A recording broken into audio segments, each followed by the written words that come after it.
Post-fight analysis tayo at nakasama po natin boxing analyst na si Seb Sarmenta. Good morning po, Professor. Good morning. Morning sa inyo.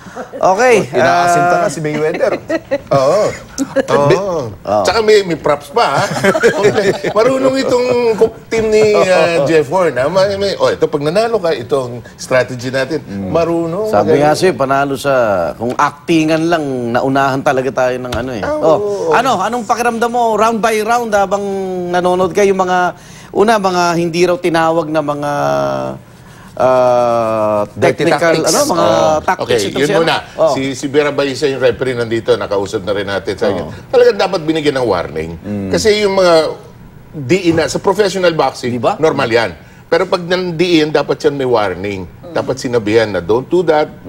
Unfair advantage. Saka yung headlock na gano'n, unfair advantage. Diniinan si strategy. Strategy from the start. Huwag mong paumpisayan si Pacquiao. Diinan mo, tanggalin mo yung lakas. Kasi nakakatanggal talaga. Yun nga sinabi ni Manny, di ba? Marami nanonood kahapon na para bang akala nila wala epekto sa boksingero. Si Manny na nagsabi, nanlata siya. Malaki pa. 5'9", may kalakihan. Si Antonio Margarito, nung kalaban niya mga 6 years ago, hindi ginawa sa kanya yan. Ang mali ng mga ibang boksingero na malalaki, nakikipag-trade blows kay Pacquiao. Ito si Horn, hindi ganun skilled. Hindi walang hand speed. Malakas ang kanan. Marami na napabagsak yan using his right hand. Pero ang sinabi nung kanyang strategy, nung kanyang kupunan, sabi, talian mo, paguran.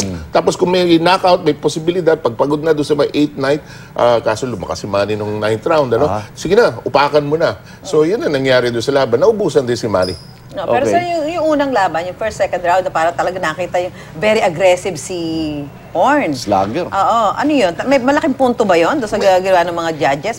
Merong, sa akin, ang theory ko dyan, ang mga judges ngayon, pag pinapanood si Pacquiao, hinahanap nila yung lumang Pacquiao. Hinahanap nila. This is not the same Manny Pacquiao. You're not winning today. So they did not see the fight as it was. May unfair bias. Ako ang feeling ko may unfair bias. They're looking for that reckless, crazy, nagwawala.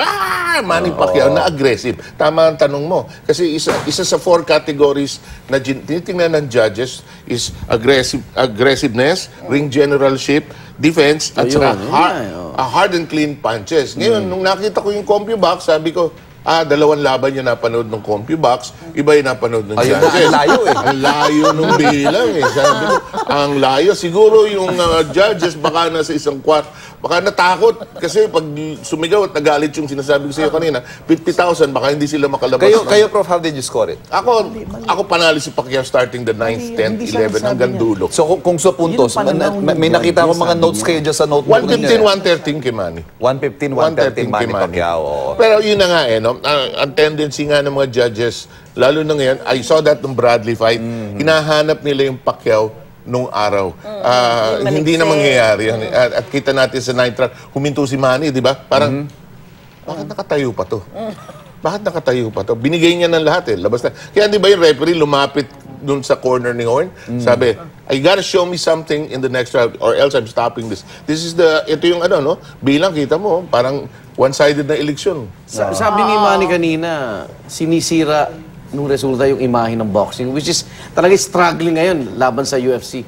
Sabi din ni Teddy Atlas na boxing is a corrupt sport. So, anong masabi mo rito, Seb? Ang karaniwang tagline ng boxing, it's the red light district of sports. That is, kaya nung araw ang boxing ginagawa sa mga matutuming lugar, mapuno ng usok, pustahan, mga fighter, nilalaglag ng laban. Maraming sport ito.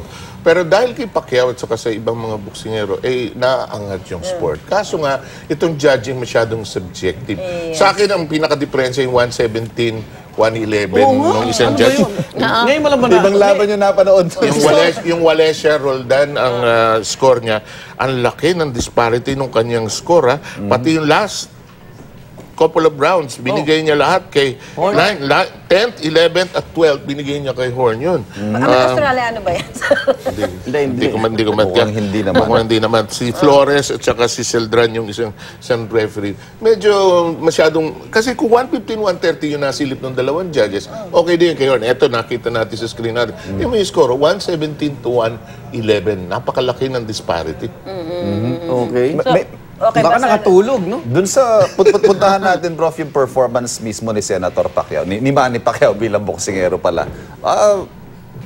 Yung edad ba niya, nakita na natin dito sa laban na to? Oo naman, kita yan nung 9th round. Kasi nung 9th, nung araw yun, sinasabi nga kay Susan, pagka inupakan niya yun, tapos yun eh. Tumba. Tapos yun. Tumba yan, ginawa niya kay Cotto yun, ginawa niya kay Hatton yun, ginawa niya kay De La Hoya yun. Although hindi bumagsak si De La Hoya. Yung horn hindi tumumba, merong kulang. Natapagod na rin si Manny, diniginan.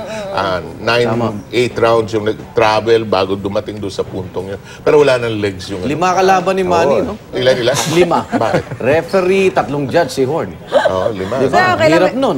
Rematch? Okay, rematch. Oo, di mo, boxing talagang pera-pera din eh. No? So, kung dito gagawin ang laban, ang happy dyan si Baba Arum. Kasi mamili na kayo ng venue, Philippine Arena, open air. Malamang, umaga na naman Ito, yung open fight. air, eh. Oo, kasi para ma-beam ng gabi sa Amerika yan. Gulat nga ako, sabi ko na ako, ba't may araw? Kailangan umaga para makita ng gabi sa Amerika. Okay. Maraming salamat. Seb Sarmenta, isa pong boxing analyst. Thank you. Thank you, sir. Good morning.